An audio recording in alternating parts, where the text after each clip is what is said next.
ጎይታ ይባረክ ነጣውም ዘሎ ካብዚ ሰዓት ጀሚርካ ብሎ እግዚአብሔር ኣብ ዝበሎ ብቅጽበት ክትወጽእ ኢኻ ብሎ ኣምላኽ ናብ ዝበለካ እግዚአብሔር ከውጻካይ ስኻኻ ብሎ ናው ጥራይ ጠመት ብሎ እስከ ዕለታነ እግዚአብሔር ሆነ ሃሌሉያ ጣቀይት ዕለታነ እግዚአብሔር ኢየሱስ ጌታ ነው ሕጅናየ ዘለና ትምህርቲ ወይ ድማ ትንቢታዊ ምንቕራሕ ነቲ ዘመን ዝምልከት ዘመን ናበይ ኸይዳሎ ክንደይ ሸሓተ ዓመት ዝገበረ ትንቢት ናይ ቃል ኣምላኽ ኣብ ተፈላለየ ዘበን እግዚአብሔር ብነቢያት ገይሩ ዝተዛረቦ ሕጂ ኣብ እዋን እንዳተፈጸመ ክመጽእ ከሎ ማሕበር ኣምላኽ ብናይ እግዚአብሔር ጥበብ ድማ ክፈልጥ ክርዳእ ክዳለው ስለ ዘለዎ ኩሉ ግዜ እንታይ ዝገብር የዳሉ ማለት እዩ ጎይታ ይባረክ ስለዚ ገዛኢ ግዝኣታ ገዛዛኣ ዝብል ዝሓለፈ ጀመረ ኣርእስቲ ስፔሻሊቲ ማለት ሰንበት ከዓ ሓደ ናይ ዓለም ሃይማኖት ዝብል ኣትኪርና ተዛሪብና ነርና ኣብ ማቴዎስ 23 ምዕራፍ 24 ካብ ፍቕዲ 3 ሓደ ቃል ኣሎ ትምህርቲ ምምጻእካን መወዳእታ ዓለምካን እንታይ እዩ እስኪ ንገረና እናበሉ ናብኡ ቀረቡ ይብል እንታይ ትምህርቲ ምምጻእካን ኣብቲ መወዳእታ ቃል ይዛረብ ዘለኹ መወዳእታ ዓለምንከ እንታይ እዩ ስለዚ በዚ መሰረት ዓለም ናታ ናይ መወዳእታ ሰዓት ከም ዘለዋ ሰዓት ናይ ትውዳኣሉ ግዜ ቀሪብ ከም ዘሎ ምናልባሽ መወዳእታ ዓለም ዝበሃል የለን ዝብል ሓሳብ ዝግንፍል ናይ ዓለም ናይ ውልቀ ሰባት ከልው ስለ ዝኽእል መሰረቱ ቃል ኣምላኽ ብምግባር ግን ዓለም ናይ መጨረሻ እግዚአብሔር ትወዳእ ኣብ ዝበላ ሰዓት ክትወድያ ማለት እዩ እዚ ዘሎ ምልክታት ከኣይሉ ኢየሱስ ክርስቶስ ነቲ ናይ ምምጻእ ካልኣዩ መወዳእታ ዓለምን ጠቂስዎ ማለት እዩ ኣብ ወንጌል ማቴዎስ 28 ካብ 18 ስጋብ 20 ተሪና ኢኻ ክሳዕ መወዳእታ ዓለም ኩሉ መዓልቲ ምሳኻትኩም እየ ዝብል ቃል ንረክብ ክሳዕ መወዳእታ ዓለም ኩሉ ግዜ ምሳኻትኩም እየ ሕጂ ዓለም ናታ መስርሕ ጌራ እግዚአብሔር ድማ ቅድሚታ ዓለም ናይ መወዳእታ ምብጻሕ ምክንያቱ መወዳእታ ናይ ዓለም ናብ ጥፋኣት ስለ ዝኾነ ዓለም ማለት ካብ ዮሐንስ 12 ቃል እንደህሪና ያብ 31 ጥቕሲ ኮስሞስ ዝብሎ ኮስሞስ ማለት ካ ኣምላኽ ዘይብሉ ዓለም ማለት እዩ ዓለም በኻል ኣዘራርባስ ኣምላኽ እንታይ ዘይብሉ ንኣምላኽ ዘይእዘዝ ንኣምላኽ ዘይግዛዕ ዝበሃል እንታይ ዓለም ኢልና ንፅውዖ ስለዚ ነዚ ዘይግዛዕ ዓለም እግዚአብሔር እንታይ ገይሩሉ ኣሎ መወዳእታ ገይሩሉ ንዘይግዛዕ ዓለም እግዚአብሔር ናብኡ ንዘይኣቱ ዓለም እንታይ ገይሩዎ ኣሎ መወዳእታ ኣቐሚጡሎ ማለት እዩ ስለዚ ማሕበር ኣምላኽ ቅድሚ መወዳእታ ናይ ዓለም መኽተም ዝግበሮ እዩ እግዚአብሔር ቅጽበት ውድቀት መሰጋጠመ መጀመርታ ናይ ዲያብሎስ ድሕሪኡኻ ናይ ሰብ ውድቀት መሰጋጠመ ቀጥታ ፍርዲ ኣይሃበን በኻል ኣዘራርባ ግዜ ነቲ ናይ ሰብ ዘርኢ ግዜ ሂቦ ማለት እዩ ስለዚ ሓደ ናይ ዓለም ሃይማኖት ዝብል ሓሳብ እምበኣር ሓደ ካብቲ ዲያብሎስ ኣብ ዝመወዳእታ ዘበን ንዓለም ንምቁፅጻርን ጸቕጢ ንምፍጣርን ኣብ ግዝኣቱን ኣብ ናቱ ከለላ ንምቕማጥ ንምድሪ ብምልኡ ናብ ሓደ ናይ ዓለም ሃይማኖት ንምጥቕላል እንታይ ይገብር ኣሎ ይሰርሕ ኣሎ ማለት ስለዚ ክልተ ገዛእቲ ናይ ክርስቶስ ገዛኢን ናይ ፀረ ክርስቶስ ኣገዛዝኣ ወይ ግዝኣት ኣብዛ ዓለም እንዳተጋህደ ክመጽእ ማለት ስለዚ ሓደ ሃይማኖት ካብቲ መበገሲኡ ኣብ ሰባት እንዳተሰርሐ ከም ዝመጸ መሰረት ታሪኽ አልዕልና ክንዛረብ ንኽእል ኢና ብዝብል ገለገለ ጠቂሰ ነይረ ንኣብነት ሃገር ዘይብለን ግል ከዓ ትካል ዘለዋ ከም WHO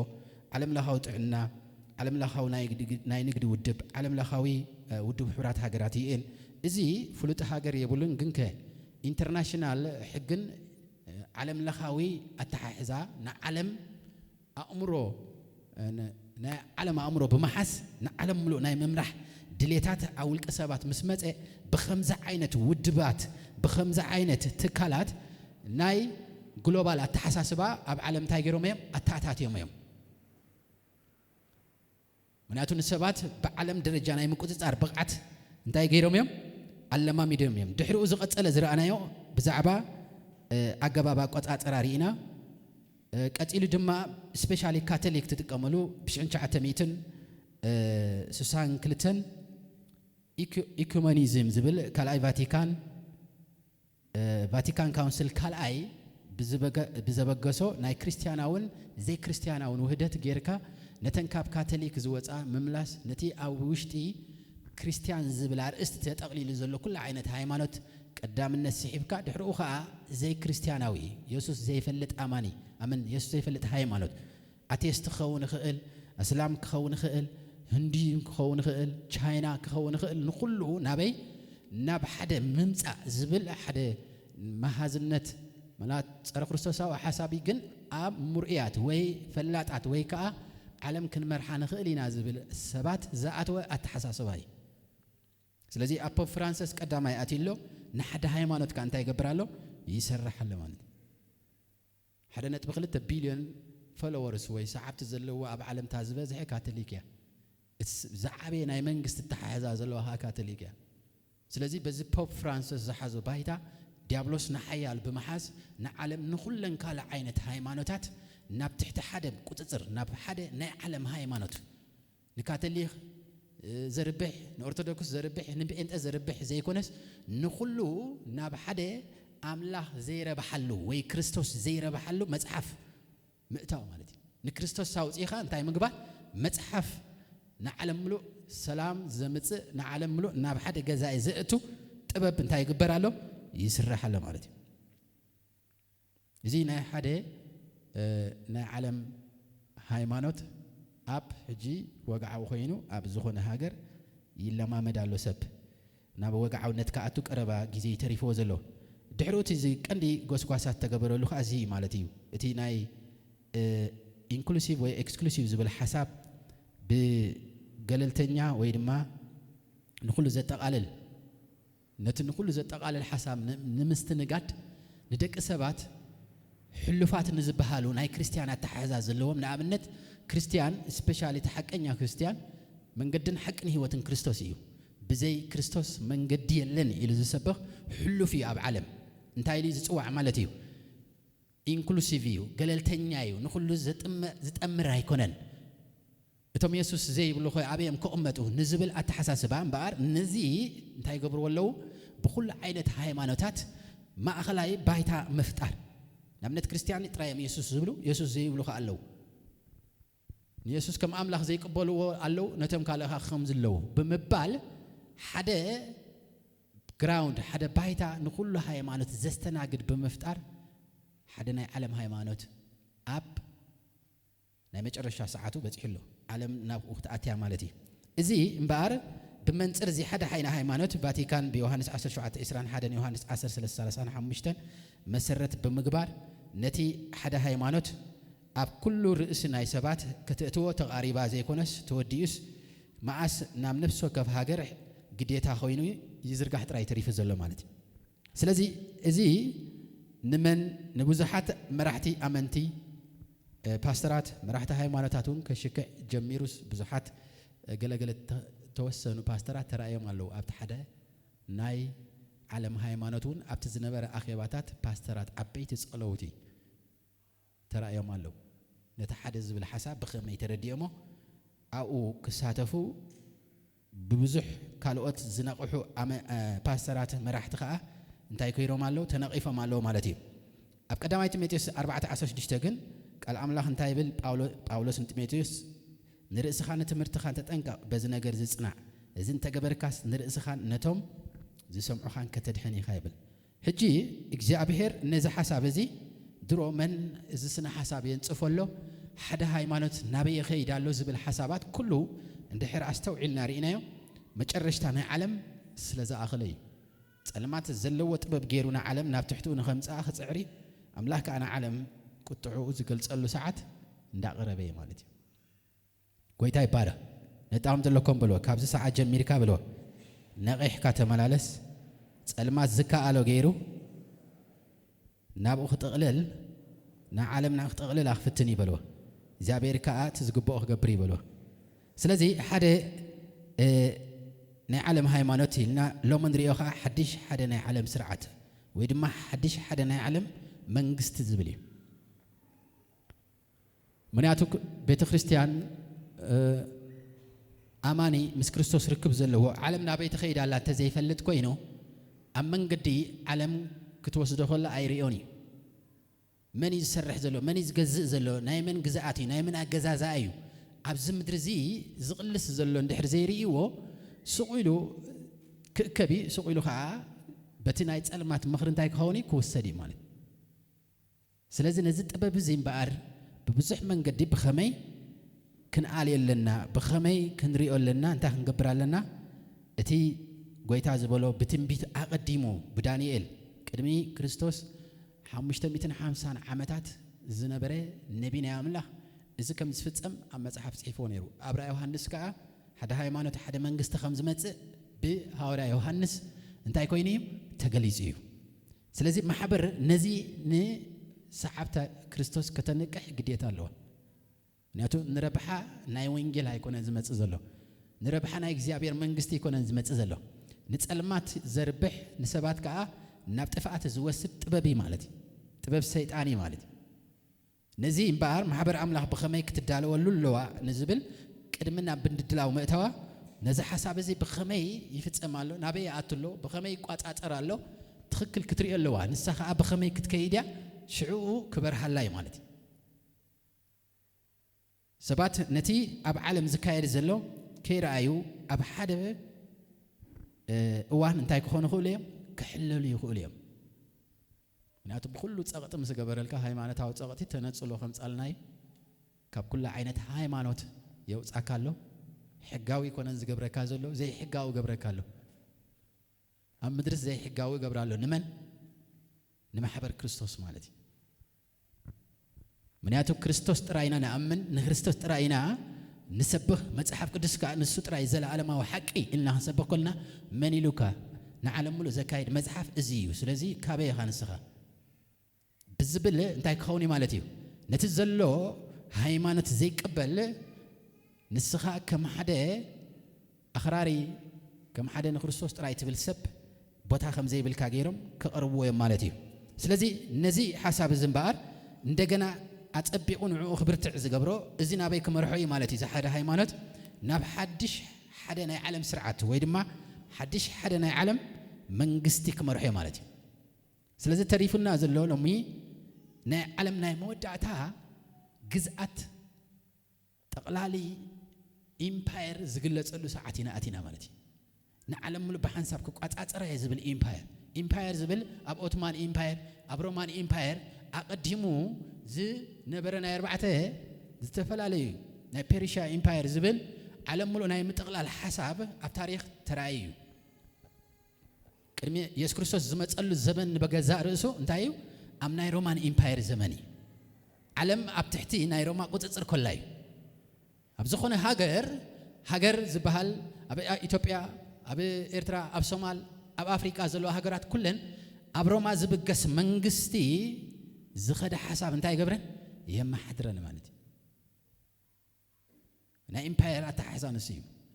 ኣብ ዝኸድካ ሒዝካ እቲ ሒዝዎ ዘሎ ኢምፓየር እቲ ሒዝዎ ዘሎ ግዝኣት ስነ ሓሳቡ መርሓካ ማለት እዩ ንዓለም ሙሉእ ብሓንቲ ስነ ሓሳብ መርሕ ማለት እዩ ነዚኦም ሽዑ እስራኤላውያን ናይ ሮማን ኢምፓየር ግዝኣት መጺ ስለ ዝነበረ ማለት ኣብ ትሕቶኦም ተጨኒቖም ስለ ዝነበሩ እስራኤል ከዓ ከም ሓንቲ ፍሊት ናይ ኣምላኽ ሃገር ከም ስለ ዝሓስቡ እንታይ ኢሎም ኢየሱስ ክርስቶስ እንታይ ኢሎሞ ሃገር ከተቆመልና ዲኻ መጺኻ ክትመርሐና ዲኻ መጺኻ ስለ ሃገሮም ጥራይ ዝሕስብ ኣተሓሳስባ ሓቲቶሞ ምክንያቱ ብሮማና ኢምፓየር እንታይ ኮይኖም ስለ ዝነበሩ ተገዚኦም ስለ ዝነበሩ ሕጂ እውን ዓለም ናበይ ተኣትላ ናይ መጨረሽታ ኢምፓየር ክግለጽ እዩ እቲ ኢምፓየር ተኻ እንታይ ፀረ ክርስቶሳዊ መሪሕነት እዩ ማለት እዩ እዚ ናይ መጨረሻ ግዝኣት ኣብዚ ሕጂ ዓለም ንዓለም ሙሉእ ንኽቋጻጸር ኢምፓየር ኮይኑ ናይ መጨረሽታ እውን ኣብ ራእይ ዮሃንስ ኣምላኽ ኮይኑ ክግለጽ ዝፍትን ዘሎ ፀረ ክርስቶሳዊ መሪሕነት ኣለዎ ማለት ኣብ ባይታ ከዓ እንታይ ገብረሎ የተግብረሎ ኣብ ባይታ ከዓ እንታይ ገብረሎ የርእየሎ ማለት እዩ ስለዚ ካብ መጀመርታ እምበኣር ነዚ ውድቀት ናይ ዲያብሎስ ድሕርኡ ናይ ኣዳም ሰባት ኣብ ትሕቲ ቁፅፅር ናይ ጸልማት ምስኣተው ከምቲ أوانجيل ماتيوس معرف 4 ديابلوس يسوع كريستوس نابع عبي كرن وسيدو على من كبرتنا رئيو في الجميل كاتسجد كاللي أنا نزك بكاي كبلو خلو يسوع كريستوس حدا نجري لبتايلوا نا حدا بينو إجزابير تايجبر سجد تجزايلوا حجي اتكل سام من تاي مالتيو حدا جزاي أم مترافي مالتي اتكلس زلنا يمني حدا جزاي ما أيناي جزاي خلصل يتحتو زلوا مالتي أبزي يكون أبتزمت أيناي جزاي زقصل نعنا إزبرهن لازلو خريستوس سلزعته ونا مالتي أنت زي كوين علم من يقصل زبل حسابات ساينس تسيج أنه قومي نيات خريستوس حساب يقول لهم خريستوس هيتقبله ده سواي قصالي أما يدالو أب مارس كويدو مدالو مدري أنت تودي أنت هنجبرينا نعنا يحطو زي كون النازلو نساينس تسجن مدري ريسورس ناتا هبتنا تتوديو كم يجرنا كنقصلينا نازبل حتى إقونومي سلزي أبتحت بحر جزاو تب مقبال أمارس أبتأفرات بمخاط انتهي قبرو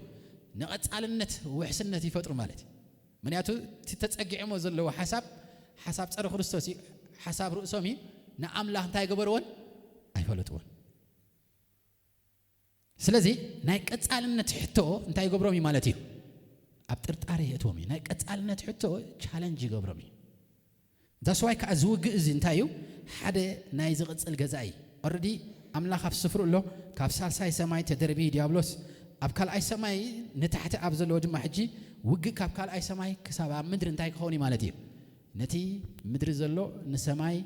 ندك سبات كبرتيو جنتم كريستوس زلوهم كا بكبر أملاك وجه مالتي سلزي تكلس برهان أنصار سلمات أنصار برهان حسوت أنصار حكي أنصار كريستوس دم أنصار كريستوسي سلزي زلنا يونا مجرشة زبنك صار خريستوس مريحنته أواديدو أم نفس وكف مرحي حجر بمئتاو بزتخ علونا علم نابتناتو إمباير كأتوا تقاري والله مالتي كريستوس قال أنت زي ما تسنيرو تقعد أتيروا نيرو مالتي جاء أتواني قل زبها ليلن يسألك أنتي زبهال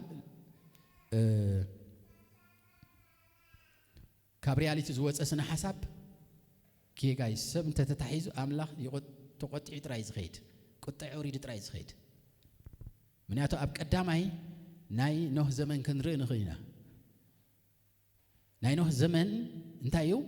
بملؤت حزبي نأملاك هاي سمعن أملاك قد حنوم يقولي لك كتلفلف ترجم يقول أنت زي تداليخا أنت زي تحانيزكا أملاك أبغى سلط أنت زي غير كايو كال أنت سلطينو أتذا سلط أنا كايز وستجا إذا سواي شو أنت نفسي امتحنهم نه نوحدة سبعة حزي أنت يكوينو نابز قتل ولا دو قتل مالي أتي شعوز نبر على من جنة نأملاك أنتي أي تعززن تاجرو أي تعززن أي سمعن جزيل لنا تاي تفنا جريل أنت خاصة نو تاخذ سبعة صدقي ما أشيو خستاي خونه زبلوا زنبرو زلاقة زنبرو بدنجت انتي كوين مالتي تناي محرت جيزي قاريزو تناي تسقا جيزي قاريز بدنجت نمركب كويدم كاتو متجمرو انه بدحريت بدكي املاخنا تمعت انت هيرو عتيو سلازي اغزابير ناي محرت جيزي خبكا خلو بدنجت ناي محرت جيزي كعصو خلو وديو مالتي قطع خفس زي مالتي حجي حزبي أيتفني كلا زبها ليلن لك شو أنت كويني تقريزي عندنا هاري populated تجيرو بمن ده بنه كعندنا حزب خبازح زابير كالآتيو أيدم قين كأمنا أبراهام زمن أمنا أبراهام زمن بما يزي كونه بحاول تجلسيو أب من أفسد من قمرة ناتو سدوم من قمرة بحاول أنت كويني تبلي سلازي أتي زمن محرت نخت الدالو اللي ينبر أنت زي تداليه خلو نأملاخ زخون بقعت زي مسي خلو ولا حنت محرت بهاي للن من يعطو كوس دكاي كلني مساحة زل ليز وستكا علم كا نتي ناي محرت زمن نزل نخلت شح عمت تسبك ناي كريستوس حقي أنت زي تقبلاته قطع خجلت كله بدنقات نفس ما يتخيدني خا لوهاتن ጭካነን አምላኽ ምፍላጥ አገዳሲ አብሮሜ ይልወሎ ናይ አምላኽ ለዋህነትን ጭካነን ምርዳ አገዳሲ አምላኽ ከተዛረበ ለዋሂ ምስተዛረበ ግን አይመለስን بጊዜ ይሰርሕ በመደብ ይሰርሕ ማለት አመደቡን አብ ጊዜን ይኻ ጥቅም ዘለከ ካመደቡን ካብ ጊዜን ምስ ሓለፈ ወቅት ናይ ዓለም መስቀብቀ ካለ ዓለም ክፈጥረልና ኢልካ ትጽበይነኻ ሽዑ ዝመጽይ ዝወስተከ ማለት ስለዚህ ነዚህ ተሐቅ ክርዳና ዘሎ ናይ ምድላውና ጊዜ ናይ ምሕረት ጊዜ ናይ ጸጋ ጊዜ ብቋዓት ኮይና ንአምላኽ ንዳለወሉ ሰዓት እዩ አምላኽ ናብታ ትመጽእ መንግስቱ ምስ ዘለዓለም ክንብር ምስ ክርስቶስ ንቀጻሊ ንግስነቱ ምስኡ ካህናትን ነገስታትን ኮይና ክንቅጽል ዘኽለና ናይ አምላኽ ሓልየት ኩሉ ጥበብ ምርዳዕ ሕጂ ክንብለጸሉ ይግባእ ማለት እዩ እግዚአብሔር ይባረክ ስለዚህ እዚ ሓደ መንግስቲ ከማዓሲ ጀሚሩ ታሪኻዊ አበጋግስ ኣለዎ ጅምር ከይበለ ዓለም ናይ ምጥቕላል ሓሳቢ ከም ዝበልኩኹም ትውግእ ሓደ ገዛኢ ናይ መቆጻጻር ስለ ዝኾነ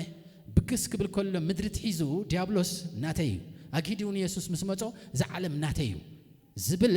ናይ ምግዛእ ባህጉ አረጋጊጽ ስለዚህ ካብ ዘፍጥረት 11 ጀሚርና እንተሪናዮ ዘፍጥረት 11 ሓደ ናይ ዓለም ኣብ ሓደ ናይ መቆጻጻር ሕልሚ ወይ ድማ ሓሳብ ነቂሉ ነይሩ እዚ መበገሲ ምድሪ ብዘላ በሓደ ቋንቋን በሓደ ንግግር ነበረት ይዝብል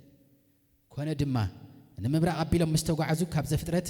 11 ካብ ሓደ ዝንብብ ዘለኹ ኣብ ምድሪ ሲንኣር ጎልጎል ረኸቡ ኣብ ድማ ተቐመጡ ንሓድሕዶም ድማ ክላ ግዳ ጡብ ንስራሕ ከም በሓው ንድፈኖ ተባሃሉ እሞ ጡብ ኣብ ክንዲ እምኒ ጸብርኻ ኣብ ክንዲ ኖራ ኾነሎም ሽዑ ድማ ክላ ግዳ ብልዕሊ ገጽ ኩላ ምድሪ ምእንቲ ፋሕ ከይንብልስ ከተማን ርእሱ ሰማይ ዝጥንቁርን ግንብ ንስራሕ ስምና ከዓ ነጸውዕ በሉ ይብል ስለዚህ እዚ ጸረ ክርስቶሳዊ ኮንሰፕት አምላኽ ዘይብሉ ግን ከዓ ኣብ ምድሪ ብምልኡ ስምካ ዘጽውዕ ስነ ሓሳብ ንዓለም ብምልኡ ናይ ምግዛእ ጥንሲ ዝነበረ ብዘይ አምላኽ ስለ ዝነበረ አምላኽ እንታይ ገይርዎ በቲንዎ ማለት እዩ ዓለም ክትቆጻጸር ምሕሳብ ሰናይ ግን ብዘይ አምላኽ ተኮይኑ ግን ዲያብሎስ እዩ ብዘይ አምላኽ እንድሕር ኮይኑ እንታይ ዲያብሎስ እዩ ስለዚህ ነዚ ስነ ሓሳብ እዚ እንታይ ገይርዎ ጸልማት በቲንዎ እግዚአብሔር በቲንዎ ማለት እዩ ምክንያቱ ኩሉ ጊዜ አምላኽ ኣብ ዘይብሉ ሓሳብ ክነቅል ከሎ ኣብ ዮሐንስ ምዕራፍ 2 ዮሐንስ ምዕራፍ 2 ውጹ ኣብ 13 እንታይ ይብል አበይ ከም እትነብር ማለት ኣብቲ ናይ ሰይጣን ዝፋን ዘለዎ መኻነ ፈልጥ ኣለኹ እሞ ንስመይ አጽኒዕካ ሒዝካዮ ኣለኻ ኣብቲ ሰይጣን ዝነብረሉ ንአንጢጶስ ነቲ እሙን ምስክራይ ኣብ ማእከልክም ብዝቐተልዎ መዓልታት እኳ ንእምነተይ ኣይከሓድካያን ይብል ታደልያ ዘለኹ ኣብቲ ናይ ሰይጣን ዝፋን ይብል ስለዚህ አምላኽ ኣብ ዘይብሉ ሓሳብ ናይ መን ዝፋኒ ናይ ሰይጣን ዝፋኒ ስለዚህ ኣብ ዘፍጥረት መጀመርታ ዓለም በሪኾም ክሕዝዋ ዝደለዩ ሰባት ሓደ ቋንቋ ሓደ ዝርርብ ዝነበረዎ እቲ ዝፋን ናይ መን እዩ ናይ ሰይጣን ዝፋኒ ስለዚህ ክልተ ዝፋን እዮም ኣብ ዓለም እንታይ ዝገሩ ዝዘሩ ማለት እዩ ክርስቶስ ዘማእኸለ ሓሳብ ተኮይኑ ናይ መን ዝፋን ይዘውር ዘሎ ናይ አምላኽ ዝፋኒ ሓሳብ አምላኽ ተዘይብሉ ግን ናይ መን ዝፋኒ ናይ ዲያብሎስ ንጽሩ ኣብኡ ከሎ ማለት እዩ እዚ ሰብ ጥዑይ መስል ዘረብኡ በቃ ንዓና ዝጠቅም መስል መሬት ክህበና እዩ ነዳደ ኸውፃልና እዩ ገለ ክገብረልና ኣይኮነን ኣብቲ ሓሳብ አምላኽ ተልይዎ ዝፋን ናይ አምላኽ እዩ ማለት ንክርስቶስ ዘኽብር ንክርስቶስ ዘይውክል ተኮይኑ ንአምላኽ ኣውፂኻ ዓለም ናይ ምጥቕላል ሓሳብ ግን ዝፋን ናይ መን ናይ ሰይጣን ስለዚህ እምበኣር ኣብ ዓለም ዝፋን ናይ መን ኣሎ ዝፋን ናይ ሰይጣን ኣሎ ዝፋን ናይ ዲያብሎስ ኣሎ ዛስዋዩ ኣብ ዓለም ዝፋን ናይ ዲያብሎስ ስለ ዘሎ ኣብ ዓለም ኮለና ንክርስቶስ ጸኒዕና ክንሕዞ ዝዝረብ ዘሎ ወይ ዝንገረና ዘሎ ወይ ንእዘዝ ዘለና ኣብ ውሽጢ ዓለም ኮለና ኢና እምበር ካብ ዓለም ምስከና ዳ ዝፋን ሰይጣን ኣብ ዘይብሉ ምስከና ኮ ተወዲእቲ ጉዳይ ኣብ ዓለም ኣብ ማእኸል ዓለም ኮለና ግን ናይ መንስ ናይ ሰይጣን ዝፋን ኣሎ እንታይ ዝደሊ ክብቁሰካ ዝደሊ ስለዚህ ኣብ ማእኸልቲ መከራ ኣብ ማእኸልቲ ናይ ጸልማት ውዲት ኢና እንታይ ክንገብር ዘለና ነቲ ናይ አምላኽ ሓቂ ኣጽኒዕና ክንሕዞ ዘለና ጎይታ ይባረኽ ስለዚህ ببزح من قدم بقر سيطان أملاخ زي بلو سنة حساب أملاخ زي بلو سنة حساب كريستوس زي بلو عالم كوكات أركاب زدلي جمر كاب تبري ذا سواي كأ ببزح من قدم مفراس سريحو كتقولون أب والكسبات ناي منجستات هاجرات ناي جرمن أب هتلر أب قدام يوقع علم كلا يوقع علم مخنيات بمقبارون يين بشعين شعات 245 علم هاجرات أب حدا خمس قالون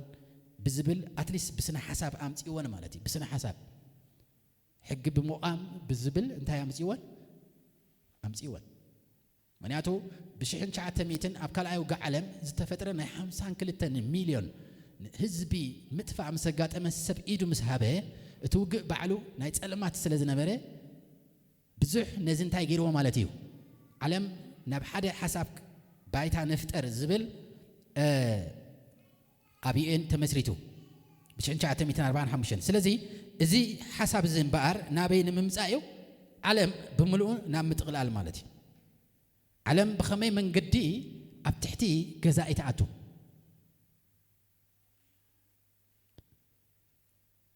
مزخل أنصارجن كل جزء أبزخ نستوعب زلنا إسرائيل بينها يتحسب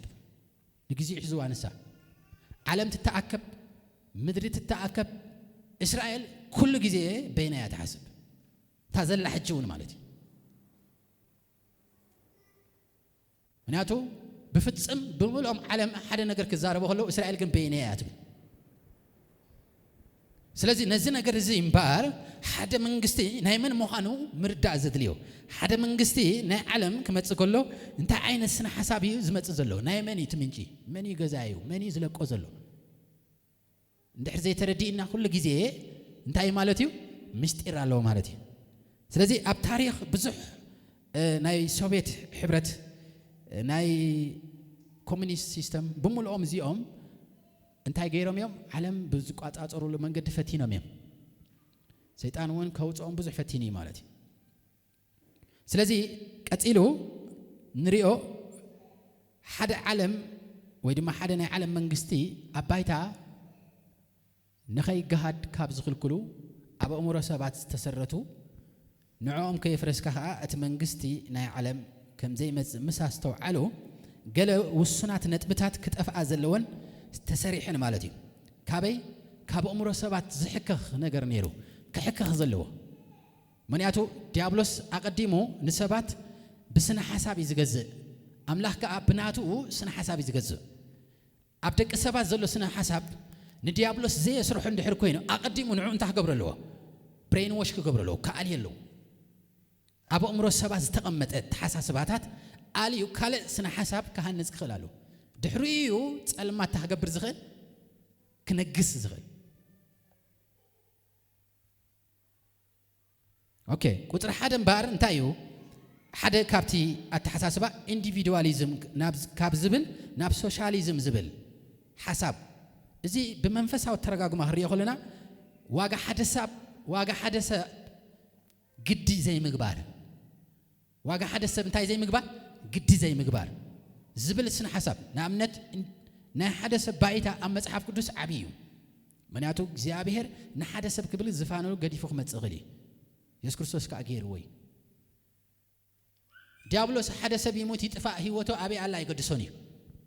بسوشياليست زخونه اتححزا بمحبراو زخونه اتححزا يكحزك ادلي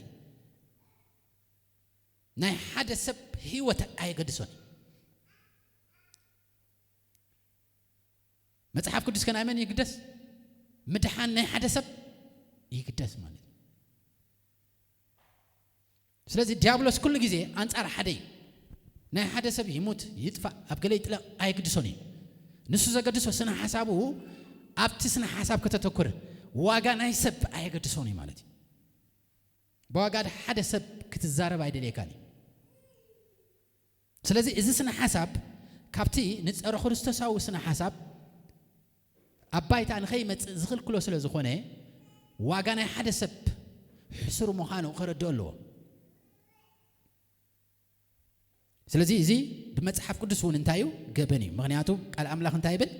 ብምድሓን ሓደ ሰብ መንግስቲ ኣምላኽ ወይ ድማ እግዚአብሔር ምስ መላእክቱ እንታይ ይኸውን ይሕጎስ መላእክቲ እግዚአብሔር ይሕጎሱ ብምድሓን ሓደ ሰብ ብህይወት ናይ ሓደ ሰብ ማለት እዩ ዲያብሎስ በንጻሮ ድማ በመጥፋእ ናይ ሓደ ሰብ ኣይትገደሱ ኣብቲ ማሕበራዊ ዝኾነ ሓሳብ ጥራይ ተገደሱ ብዝብል ሲስተም ነቲ ሰብ ካብቲ ብዛዕባ መሰልን ክብርን ቫሊ ናይ ሓደ ሰብ እንታይ ይገብሮ እዩ ማለት እዩ ሰይጣን የውርዶ እዩ ነዚ ንስበሮ ዝብል ሓሳብ ኣምፅኦም ቫሊ ናይ ሓደ ሰብ ክብሪ ናይ ሓደ ሰብ ዋጋ ናይ ሓደ ሰብ እንታይ ኣይኮነን ትርጉም የብሉን ናብ ምባል ኣትዮም ማለት እዩ እዚ ከዓ ትክክል ንሰብ ካብ መጽሓፍ ቅዱሳዊ ሓሳብ የውፅኦ ንምድሪ ድማ ናብ ፀረ ክርስቶስ እንታይ ይገብሮ ይመርሖ ማለት እዩ ቀፂሉ ንኸዓኑ ዝተሰርሐሉ ብፍላይ በቀዳማይ ዓለም ዝተሰርሐሉ ከዓ ናይ እሙንነት ስድራ ቤታዊ ፍቅሪ ማለት እዩ ስድራ ቤታዊ ፍቅሪ ናይ ኣቦና ደን ዘዕቢዎም ውልዳት ምናልባሽ ንዓና ዘይክርዳእና ክእል ግን ኣብ ዓለም ስድራ ቤታዊ አታችመንት ወይ ድማ ዝምድና እሙንነት ኣብ ስድራ ቤት ዘሎ ሓቀኛ ፍቅሪ እንታይ ክኸውን ኣለዎ ክፈርስ ኣለዎ ምክንያቱ እዚ ስድራ ቤት እዚ ብፍላይ ኣብቲ ናይ መጀመርታ ቀዳማይ ዓለም በቤተ ክርስቲያን ዝተመስረተ እዩ በእምነት ክርስቲያን ዝመፀ እዩ ብመን ዝመፀ በእምነት ክርስቲያን ኣብ ስድራ ቤት ፍቅሪ ክህሉ ዘለዎ ብናይ መን ስነ ሓሳብ ዝመፀ ብናይ ክርስቶስ ስነ ሓሳብ ዝመፀ ብናይ ኣምላኽ ስነ ሓሳብ ዝመፀ ነዚ ስነ ሓሳብ ዝንታይ ንግበሮ ንበትኖ ቆልዑ መን ይዕብዮም መንግስቲ ይዕብዮም ኣቦን ኣደን ዋጋ ዘይብሎም ንግበሮም ስድራ ቤት ትርጉም ዘይብልና ንግበራ ስለዚ ስድራ ቤት እንታይ ትኾን ትተሃረም ዝብል ተሰሪሕሉ እዩ ኣበይ ቀዳማይ ዓለም ሎሚ ኣቦን ኣደን ዝኽብር ወላ ሓደ ኣብ ቀዳማይ ዓለም የለን ኣባይታት ኣይኮይኒ ተገሊጹ ፋሚሊ ዝበሃል ትርጉም ዘይብሉ ገይሩ ኣርእይዎ ነቲ ዓለም ማለት እዩ ኣትይውን ናብ ኣፍሪቃ የብላሎ ናብ በዓል ቻይና ገለ ኩሉ እውን ኣቅዲሙ ዝኣተወ ቻይና ዝውንኖ ሰብ የብሉን ኩሉ ግዜ መንግስቲ ዝውነካ ኣብቲ ብኮሚኒስት ኣብቲ ብዲሞክራሲ ሰብ እንታይ ገይርዎ መንግስቲ ወኒንዎ ማለት ስነ ሓሳብ ፀረ ክርስቶስ ወኒንዎ እንታይ ንምባል እዩ እዚ ብመጽሓፍ ቅዱስ አንጻር ክትሪእዎ ኣለኹም ንሕና ስድራ ቤት ኣምላኽ ኢና ኢና ኣብ ስድራ ቤት ታይ ስለ ዘሎ ፍቅሪ ስለ ዘሎ ኣብ ስድራ ቤት ታይ ስለ ዘሎ ታ ስድራ ቤት ብመን ተህልያ ብስነ ሓሳብ ክርስቶስ ተልያ ማለት بفرحة أملاخ تليا نزي فرحة أملاخ زلوا سدرا بيت كاب قدام عالم تاني قبره نفرسه اليوم زبلعو نفرسه اليوم ناب حنساب سدرا بيت ناب تشرش زغدو نفرسه حنت سدرا بيت ببينا تحسب الله زبل تسريح لس أبايتان تاي كوينو مزي مال حجي بخاميو ناب حدا زأتونا زلو خرداكم عليه values كبرتات ندافرسي زمت زلو سقولي كونن سبز كبرتاتو مسفرسي كبرتاتو ديستراكت مسكوني مسعنوي اتي باوندر خوين زخل كلك كازنبره صبق زمسل لايك زيابير زتحانص بغيزي زمعبله نسو خا بغيزي انتاي غيرو افريسو مالت ابوتات ناي قدامي عالم ناي امريكا ناي اوروبا امنتي تامرات زغبرو زنبر ناي زيابير سبات سدرا بيت هانيصوم بتخريستيان هانيصوم ناي كريستوس عالم هانيصوم دقم كامصيم تايغرو ناي صر كريستوس عالم قيرمو هجون لك هم يزغبر زله مالت هجون ابقرنا افريقا وانتاي يزغبر زله values كبرنا حدا سب كبرنا سدرا بيت تاي هونال يفرسالو بفلاي كريستوس زلو سدرا بيت مالت نات سدرا بيت بتخريستيان دحين سدرا بيتاتا بكريستوس تزيهانيصا محبر ترغم يبلون حدا والقسب بخريستوس تزيتهانيزو ترغم يبلون سلازي فاليو مجمرتا سدرا بيت حدا سب يتقدس محبر املاح منغست املاح مالتي كابتا حدا سبك نابتوم سدرا بيت زمسرتو تخلتها مالتي اتسالساي كعنو زلو جلوبال مايند نمفتاري زيجي مغنياتو اول قسب اندحر تحاصيركا اب سدرا بيت اندحر تماغوت كوينكا اتي جلوبال مايند اتي عالم لغ كقاطاطر زمص زلو مريحነት ናይ ጸረ ክርስቶስ ተገብር አይከልኒ بفጥነት ክጓዓዝ አይከልኒ ስለዚ ይዝኽልክልዎም ነጥብታት ክብርታት ስነ ሐሳባት ክርስቶሳዊ ሐሳብ ገይሮም ዝተሃንጹ ተገብሩ ኣለዎ ክፈርሱ ኣሎ እቲ ሳልሳይ ክፈርስ ዘለዎ